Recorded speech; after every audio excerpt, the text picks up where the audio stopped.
Hola, bienvenidos a nuestra sesión de esta semana. En esta ocasión platicaremos sobre los lenguajes de predicados de primer orden. Estos lenguajes son lenguajes formales en los cuales tenemos que fijar muy expresamente quiénes son los conjuntos de símbolos, cómo se forman las expresiones que tienen sentido, digamos, cuáles son las expresiones que se van a poder calificar como verdaderas o falsas, es decir, las fórmulas.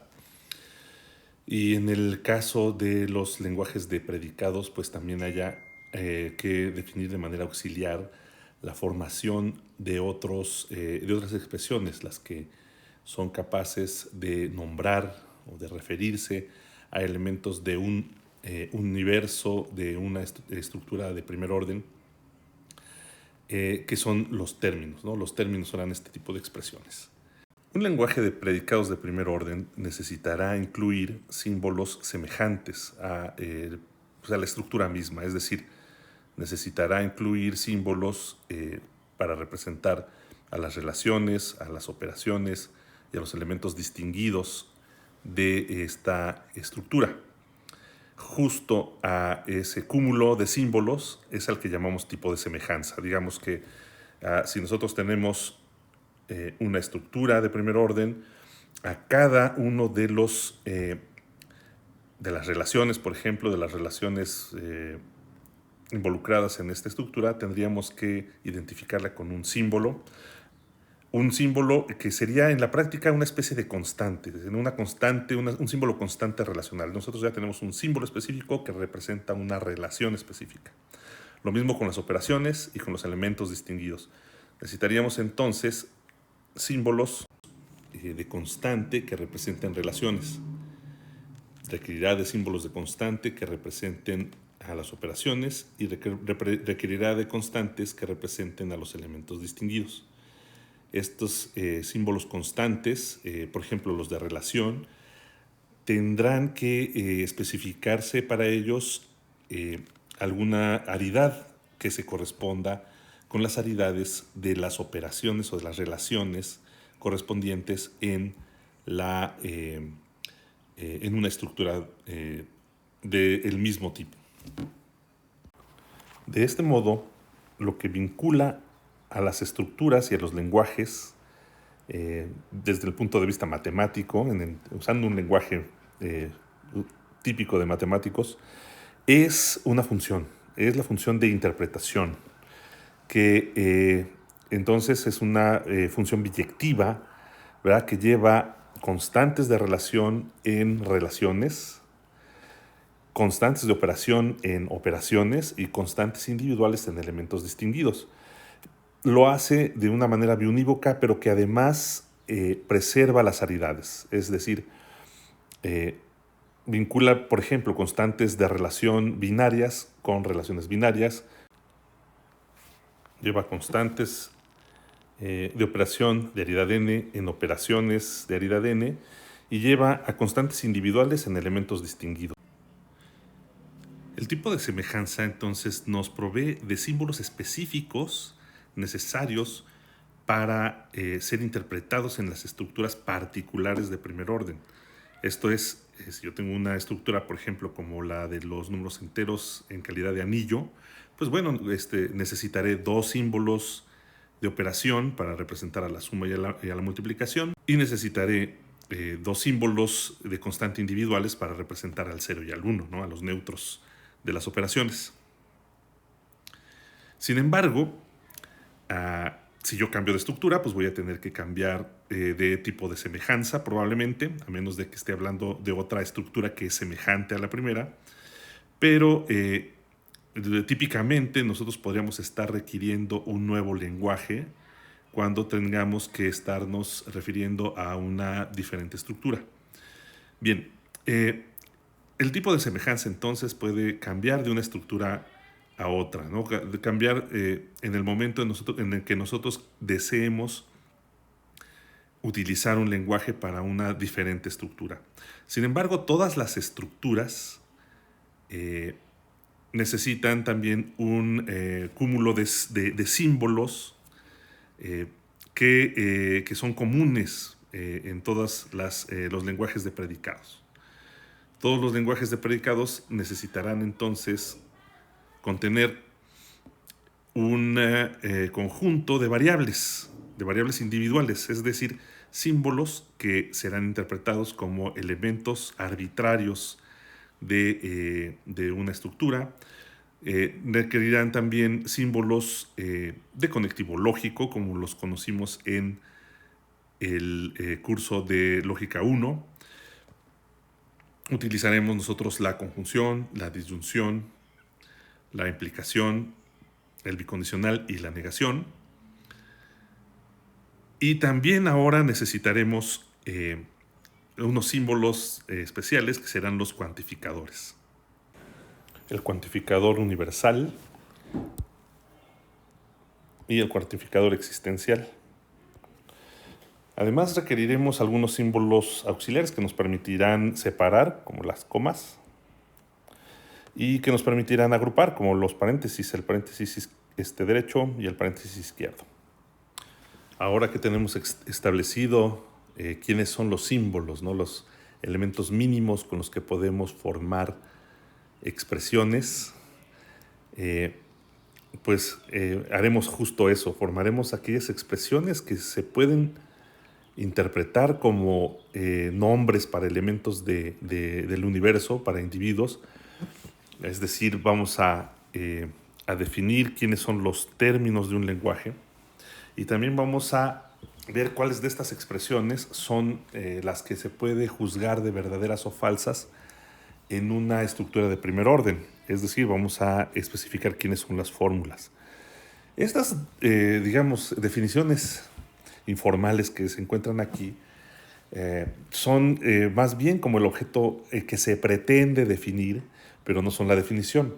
Es decir, quisiéramos nosotros que los términos fueran justamente aquellas palabras o aquellas frases que describen a un individuo. Claro, si nosotros pensáramos en el idioma español, cuando una frase o una expresión, una palabra, se refiere a la definición o determina algún individuo, pues estaríamos en un gran problema, porque realmente no hay un estándar así que nos diga, pues si tiene tal forma, entonces seguro que sí es un nombre, ¿no? Por ejemplo, los nombres propios pueden ser escritos de todas las maneras, verosímiles e inverosímiles.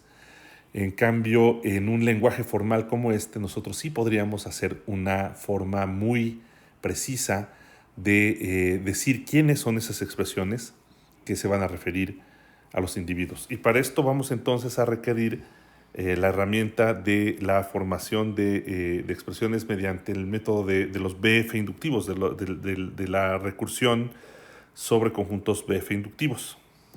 Hagamos entonces la construcción recursiva de los términos de un lenguaje de predicados de un tipo, digamos, RO. Este RO entonces estará formado por constantes para relación, constantes de operación y constantes individuales.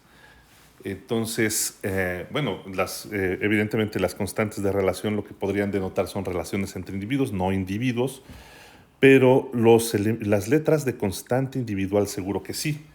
Por otro lado, entre los símbolos comunes a todos los lenguajes de predicados, los únicos que pueden denotar elementos individuales son precisamente las variables, ¿no? Las variables que hemos convenido en que van a ser una cantidad numerable de ellas, y que cada una de ellas va a representar individuos de un universo. La construcción recursiva de los términos consistirá en señalar primero quiénes son los términos más simples, y después, mediante reglas muy específicas, decir cómo se construyen términos complejos a partir de términos menos complejos.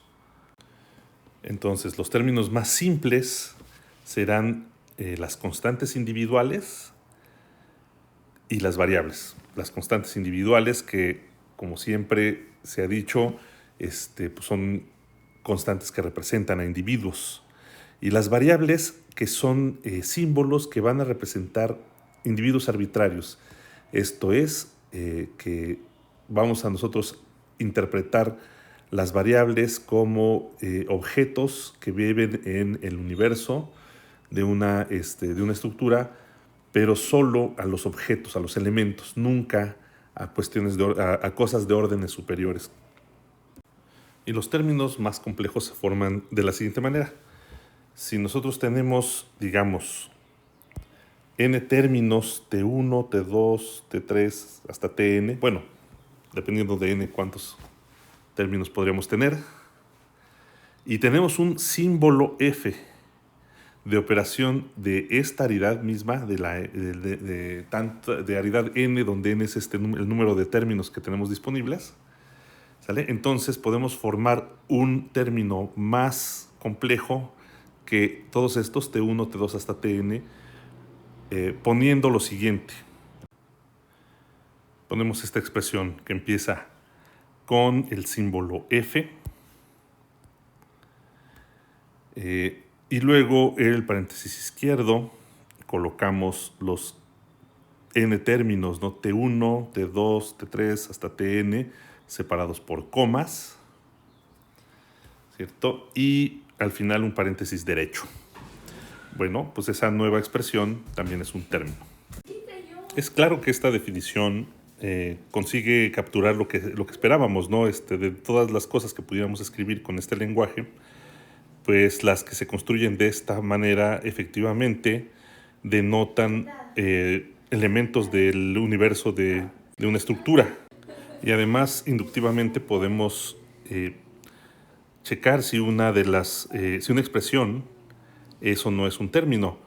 ¿Qué deberíamos hacer? Pues primero que nada verificar si es un término de los más básicos, ¿no? Si es una constante, si es una variable, pero si una expresión es más larga que eso o es diferente de eso, entonces podremos preguntarnos si empieza con un símbolo de operación, de qué aridad es este símbolo, si continúa con los paréntesis, si hay expresiones que estén separadas por comas, y luego entonces justo aplicar esta noción de inducción, verificar si estas expresiones que están separadas por comas son a su vez también ellos mismos unos términos.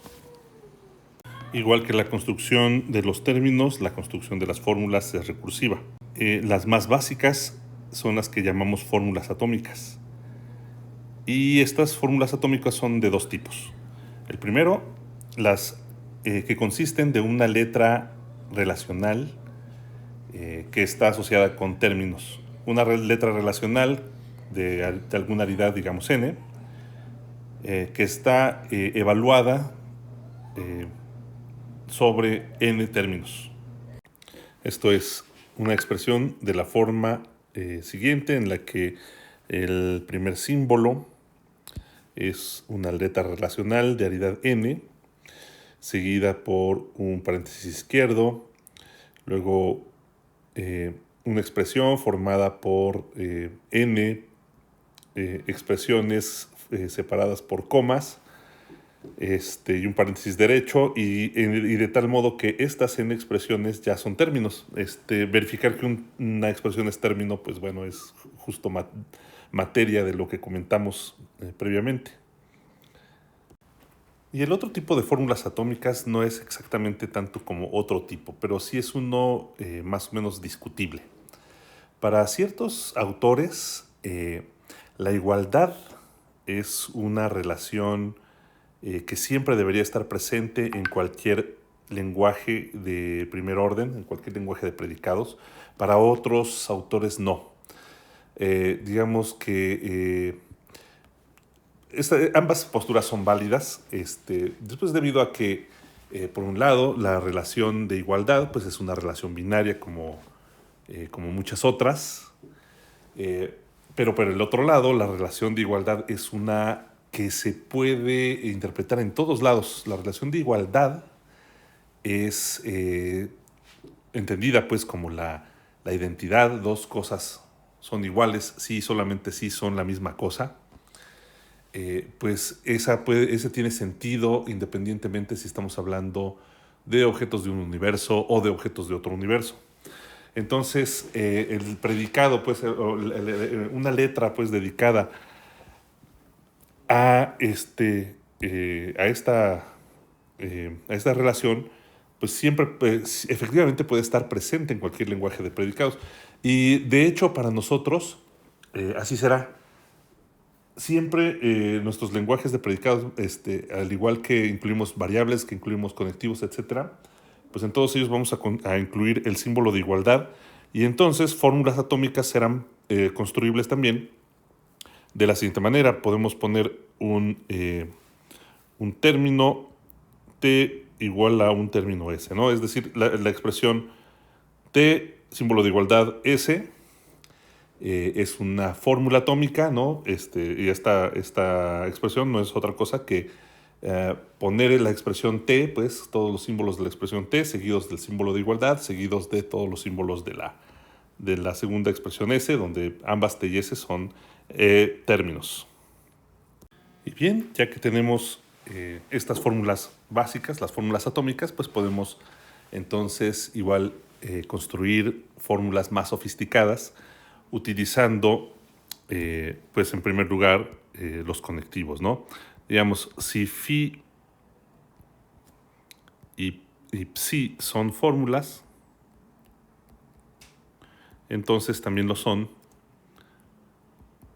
digamos, la negación de phi conjunción con psi, phi disyunción con psi, phi implicación psi, phi bicondicional con psi. Todas estas también son fórmulas. Y bueno, un poco para cumplir con el protocolo, vamos a considerar fórmulas, aquellas que podemos obtener de esta manera, pero con paréntesis por la izquierda y por la derecha, ¿sale? Vamos a agruparlas utilizando los paréntesis para evitar errores en la lectura, ¿sale? Entonces todas estas son fórmulas, ¿sale? Esto es entonces una forma de construir unas expresiones más sofisticadas, pero no es la única ni es la última. También entonces utilizaremos los cuantificadores. Digamos, si phi es una fórmula y tenemos una variable, digamos, x, entonces la expresión para todo x phi, con sus paréntesis, y la expresión existe x phi también son fórmulas.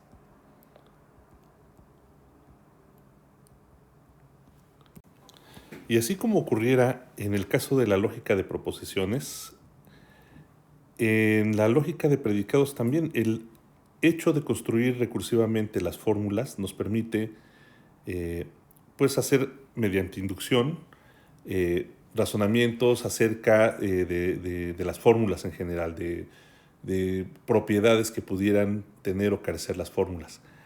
Y por otro lado, también de manera recursiva, podemos definir funciones que asocien a nuestras fórmulas con alguna cosa por ahí disponible. En especial, podemos recursivamente nosotros definir la interpretación de las fórmulas. Es decir, podemos definir o decidir el valor de verdad de una fórmula a partir de los valores de verdad de las fórmulas que la componen.